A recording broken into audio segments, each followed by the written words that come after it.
Thinking about opening a company in the UK? If opening a limited company is on your mind, you are in the right place. Starting your own business is an exciting venture, but it can also feel a bit daunting. If you're considering opening a limited company in the UK, you are on the right path to establishing a strong foundation for your business. But where do you start? Don't worry, I am here to guide you through the process step by step, making the journey as smooth as possible. By the end of this video, you will have a better understanding of what it takes to open a Ltd company in the UK. And if you want to make the process even smoother, save yourself some hassle and ensure everything is done correct from the start, I highly recommend checking out First Formations.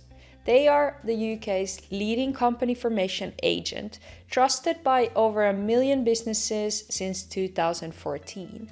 They can register your company in as little as 24 hours. They also offer essential services like business address options and compliance support. With First Formation, you can rest easy knowing your business is in good hands. You'll find the link to their website in the description of this video. And it's an affiliate link, which means if you use it, I'll earn a small commission at no extra cost to you, and it helps me to support my channel. Thank you, and now let's dive into the details. Step 1.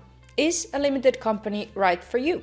Before we dive into the details of opening a limited company, let's first consider whether it's the right fit for your business. This is a significant decision as it will influence how you operate, pay tax, and attract funding. A limited company is legally distinct from the people who run it, meaning that it has its own finances separate from your personal finances. This sounds appealing, right? But there are more things to consider. A limited company has shares and shareholders, which allows you to bring in investors if needed. In a limited company, any profits can be retained after taxes. Ltd structure is usually ideal for profit-oriented businesses, offering clear separation between personal and business assets. Still wondering if it's right for you? If you're unsure, there are government-backed schemes that can help you determine the best company structure for your needs. And it's perfectly fine to seek advice if you're not sure. But if you're already decided that a limited company is the way forward, that is fantastic. You are setting yourself up for success. Ready to take on to the next step? Let's move on. Step number 2, picking the right name. So, you've decided to move ahead with opening a Ltd company. Exciting times ahead. One of the most fun yet crucial steps is choosing a name for your company. But it's not as simple as just picking something catchy. There are some rules you need to follow. First off, your company name must typically end either in limited or Ltd. Next, you need to ensure that your chosen name is not offensive or too similar to any existing company names. Companies House will reach out if they think your name is too similar to another, and they will guide on what to do next.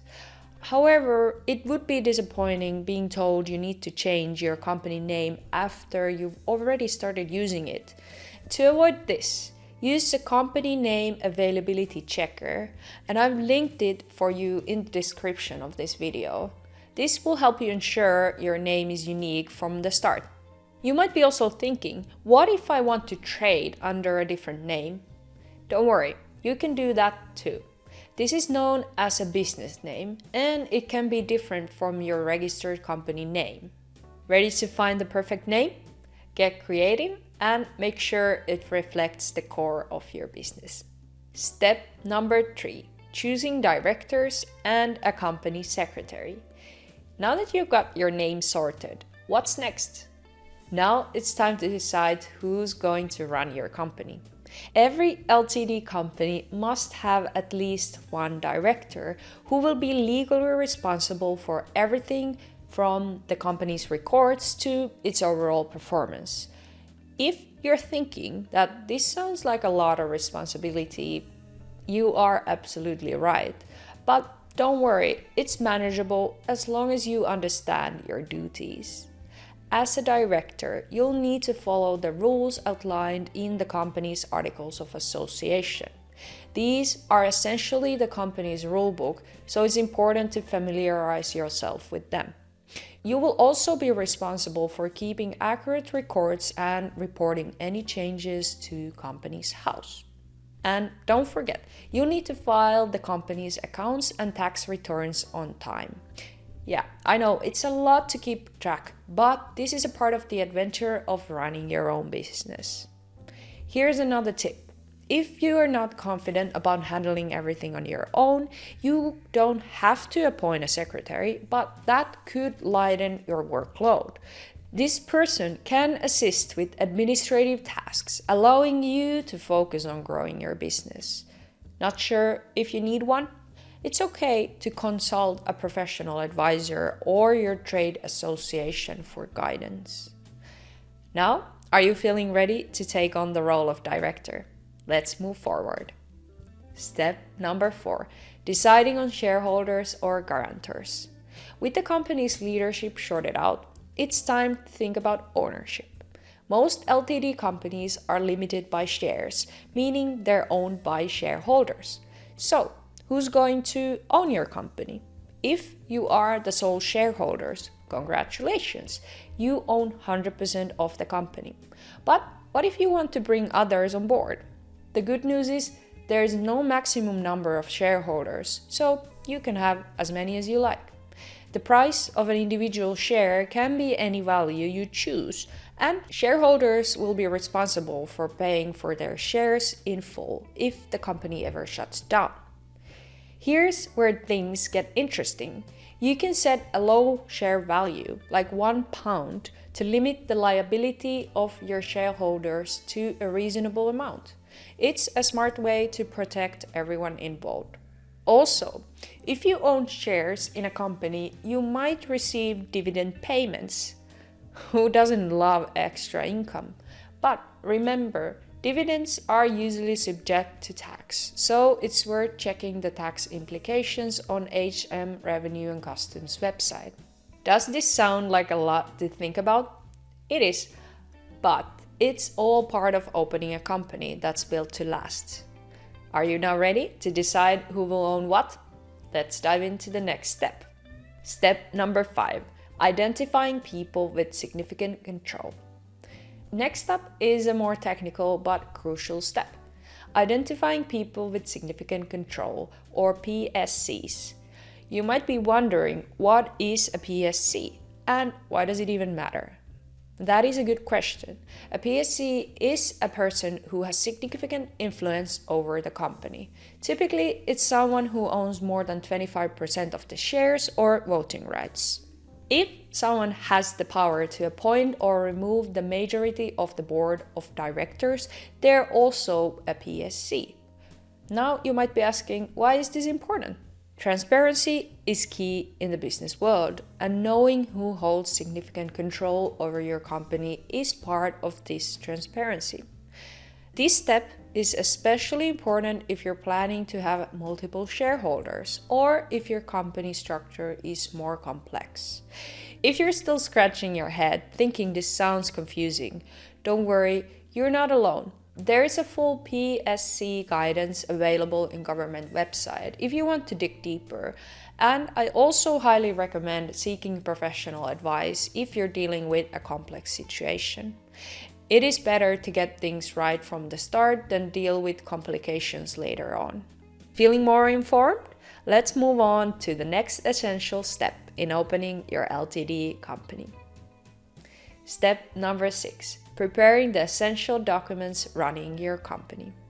You're making good progress. Now let's talk about the paperwork.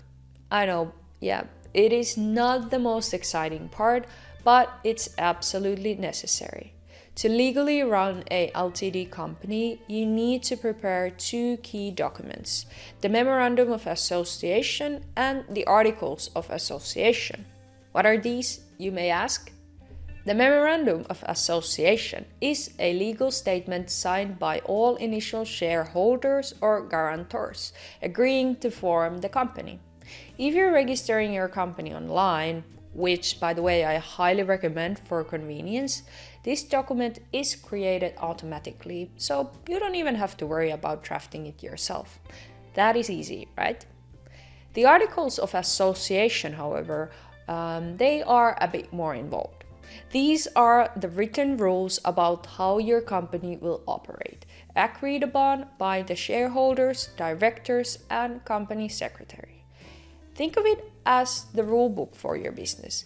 It covers everything from decision-making processes to shareholder rights. You can use a standard template, but if your business has unique needs, you might want to customize it.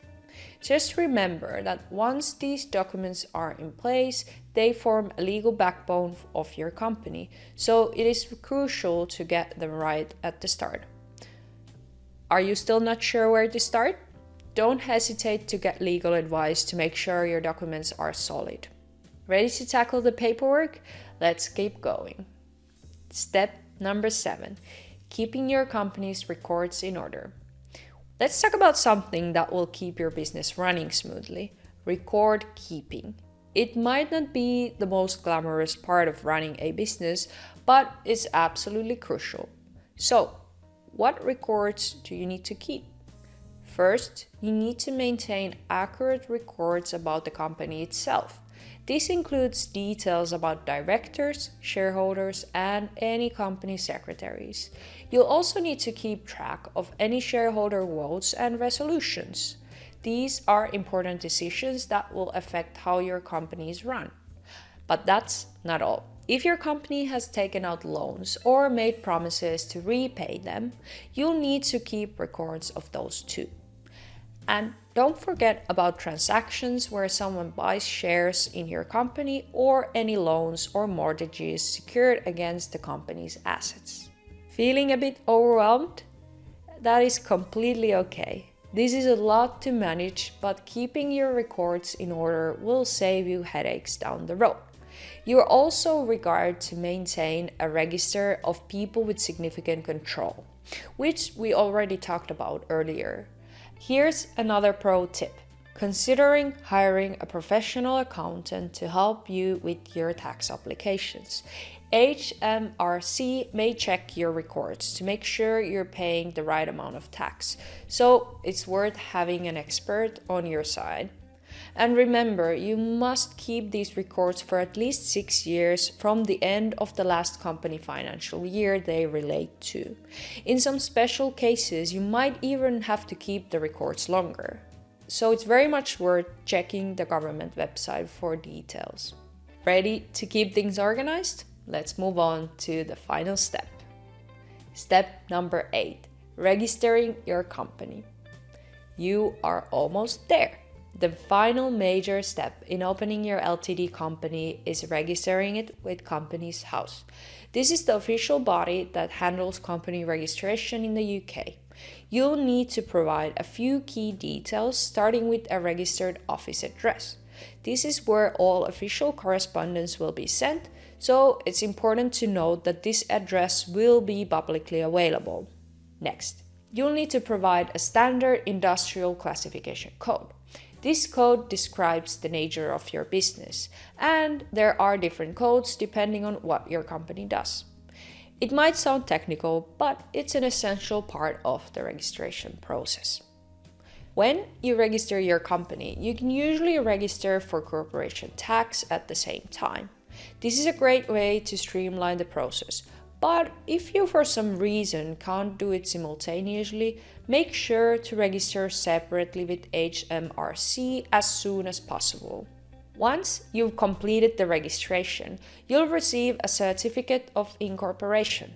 This document is proof that your company legally exists, and it will include your company number and the date of formation. How exciting is that? Now you are the proud owner of a Ltd company in the UK. But remember, this is just the start of your journey. There's still plenty of work to be done with your company now officially registered, but you are off to a great start. And there you have it, the steps to opening a LTD company in the UK. By now, you should have a solid understanding of the process from deciding whether LTD company is the right for you to registering it with Companies House. It might seem like a lot to take in, but each step is crucial to ensuring your business is set up for success. And remember, if you want to make the opening process even easier, consider using First Formations. They are the experts in UK company registration and can have your business set up in just 24 hours. That leaves you all the time to focus on what you do best. I hope this video was helpful and I wish you all the best with your business journey. Thank you, and I will see you in the next video. Bye bye.